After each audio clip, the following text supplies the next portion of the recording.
বাসায় কাজ করার জন্য একটা মেয়ে নিয়ে দিছি 13-14 বছর বয়সের। সম্পর্কে আমার আঙ্কেল হয়। আঙ্কেল ওই মেয়ের সাথে প্রতিদিন স্বামী স্ত্রী মেলামেশা করতো। এক পর্যায়ে মেয়েকে প্রেগনেন্ট করে দেয়। মেয়ে এসে আমার কাছে বলার পর আমি কেস করে দিই ওনার নামে। করার পর উনি বলে আমি এই মেয়েকে বিয়ে করব, তার সাথে সংসার করব। 14 বছরের মেয়ে, 65 বছরের বেটা, বয়স্ক লোক। এখনকার যুগে এরকমই হচ্ছে, কাজের জন্য মেয়ে খুঁজে, তারপরে তাদের সাথে স্বামী স্ত্রী মেলামেশা করে, তাদেরকে রেপ করে। এখন এগুলি হচ্ছে।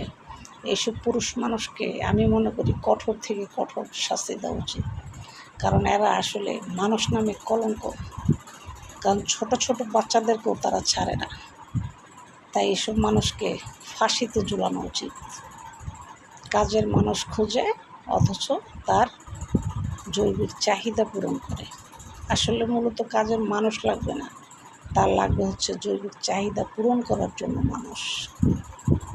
তাই এখন থেকে কাজের মেয়ে আপনারা কাজ করতে অবশ্যই দিবেন, তবে বাছাই করে দিবেন লোকটার চরিত্র কেমন, সে কেমন মনের মানুষ, বুঝে শুনে তারপরে দিবেন। যার তার বাসায় মেয়েকে কাজ করতে দিবেন না। আজকাল মানুষ নাই, মানুষ হয়ে গেছে জানোয়ার।